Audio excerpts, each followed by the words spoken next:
The British Columbia Institute of Technology acknowledges that our campuses are located on the unceded traditional territories of the Coast Salish nations of Musqueam, Squamish, and Tsleil-Waututh.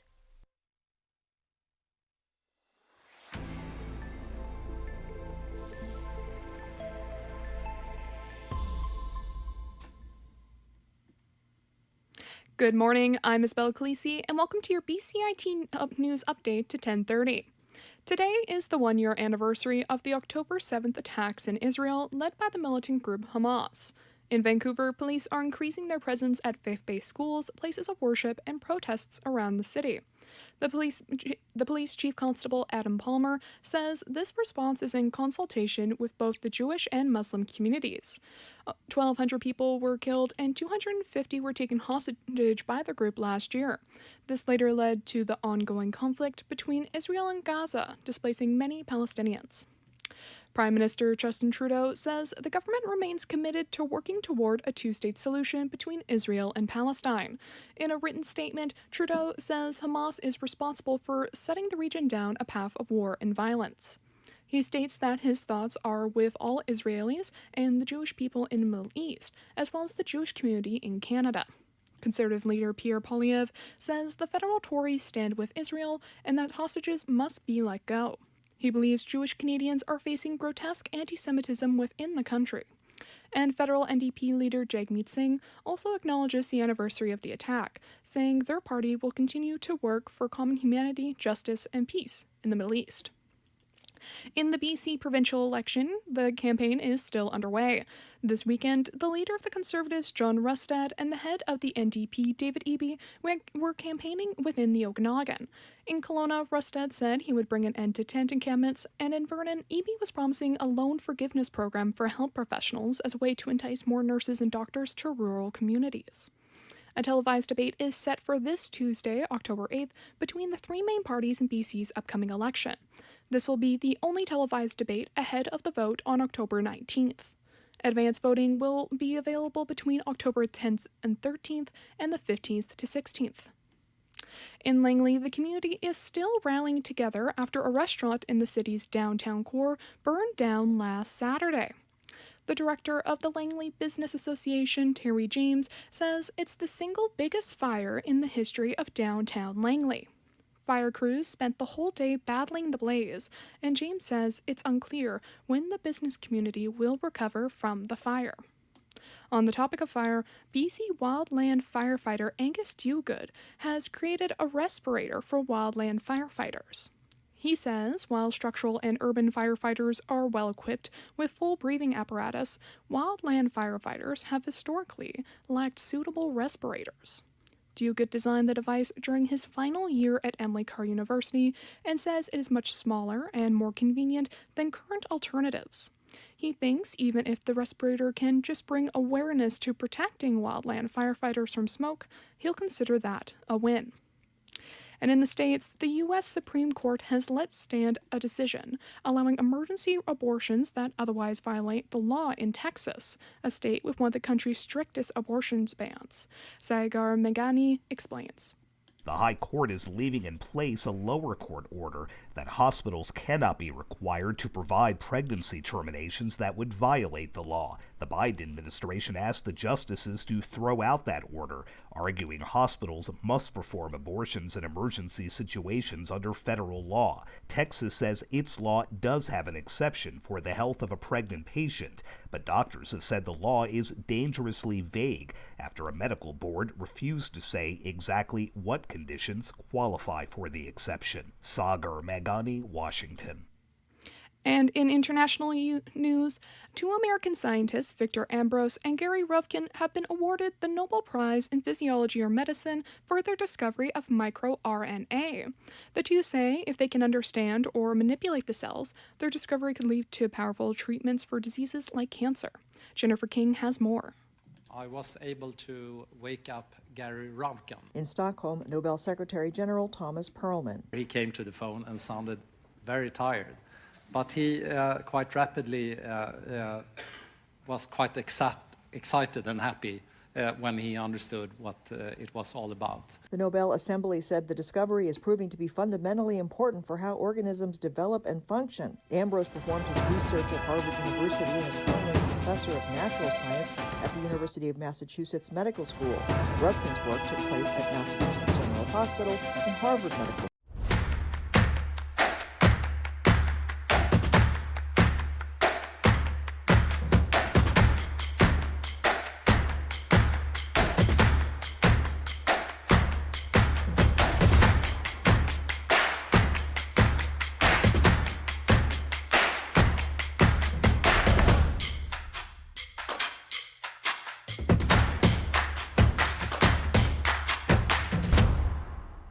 Everything is changing to digital. Everything is online. People aren't just waiting for the 6 o'clock news anymore. People want their news right now. They want to be able to go onto their smartphone, onto the internet, and see the news that they want to see. Vancouver is growing at, a really rapid rate, the Lower Mainland even, and with the tools that we're given here, we're able to cover all of that. Welcome to BCIT Magazine. I'm Radhika Sikakane. In the program, they really leave it up to you. I mean, the help is there when you need it, figuring out how to use the programs like Premiere, Audition, and figuring out how to use the cameras. But it's up to you to sort of experiment and figure out what you can do when you go out in the field. They brought candles and flowers to remember the student who lost her life yesterday. Theresa May says the international community condemns Moscow. They really make sure that you know the basics and you are able to put out a quality product. I'm Brady Tretnero. And I'm Radhika Sikakane. Thank you for tuning in to BCIT Magazine.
Good morning, everyone. My name is Zach Arabko, and here are your sports updates to 10:40 a.m.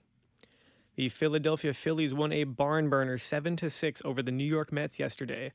Nick Castellanos walked off the Mets with an RBI single and this home run in the 6th inning.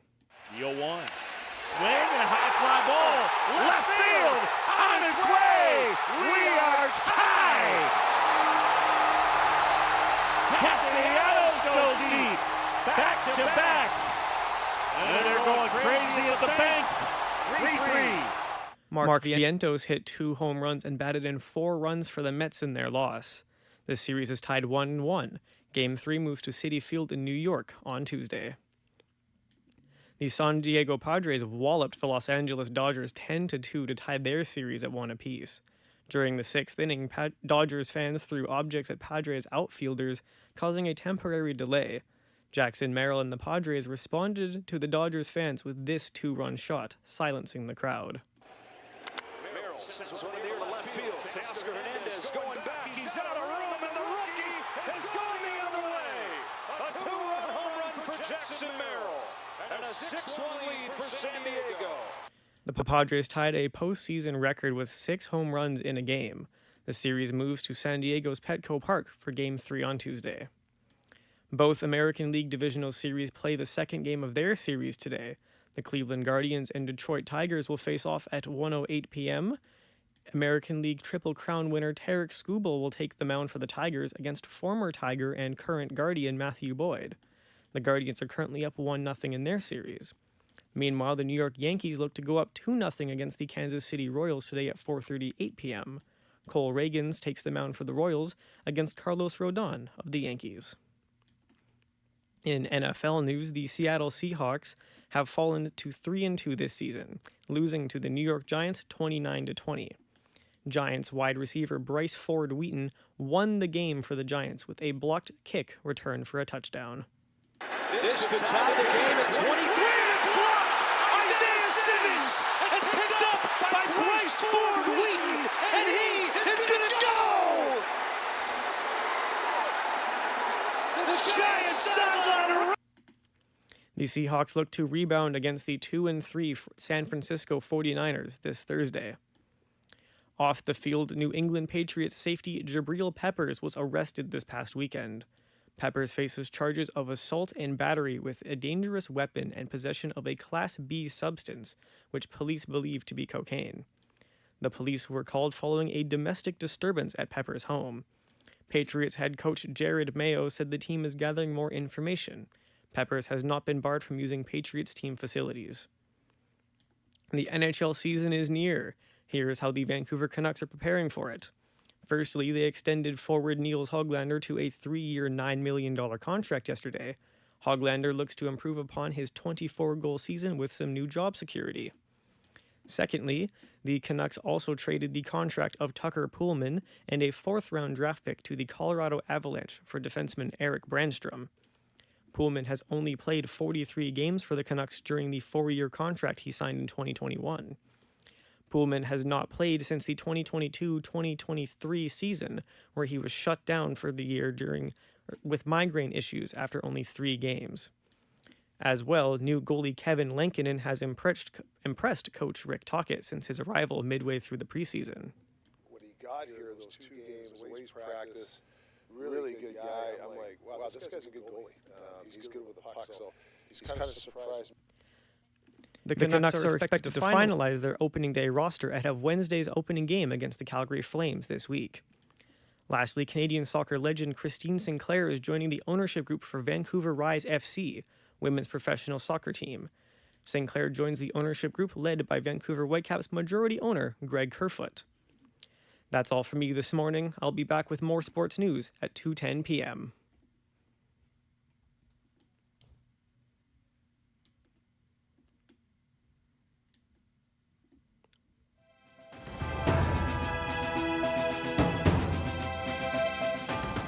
Stay tuned for more on BCIT's 1680 The Crow.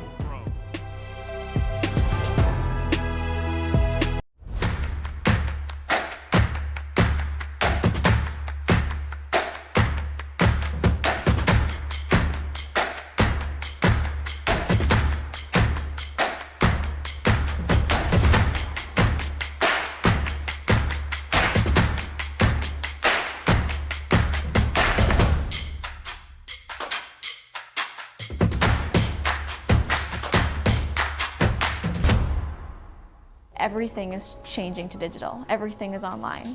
People aren't just waiting for the 6 o'clock news anymore. People want their news right now. They want to be able to go onto their smartphone, onto the internet, and see the news that they want to see. Vancouver is growing at, a really rapid rate, the Lower Mainland even, and with the tools that we're given here, we're able to cover all of that. Welcome to BCIT Magazine. I'm Radhika Sikka-King. In the program, they really leave it up to you. I mean, the help is there when you need it, figuring out how to use the programs like Premiere, Audition, and figuring out how to use the cameras. But it's up to you to sort of experiment and figure out what you can do when you go out in the field. They brought candles and flowers to remember the student who lost her life yesterday. Theresa May says the international community condemns Moscow. They really make sure that you know the basics and you are able to put out a quality product. I'm Brady Tretanero. And I'm Radhika Sikka-King. Thank you for tuning in to BCIT Magazine.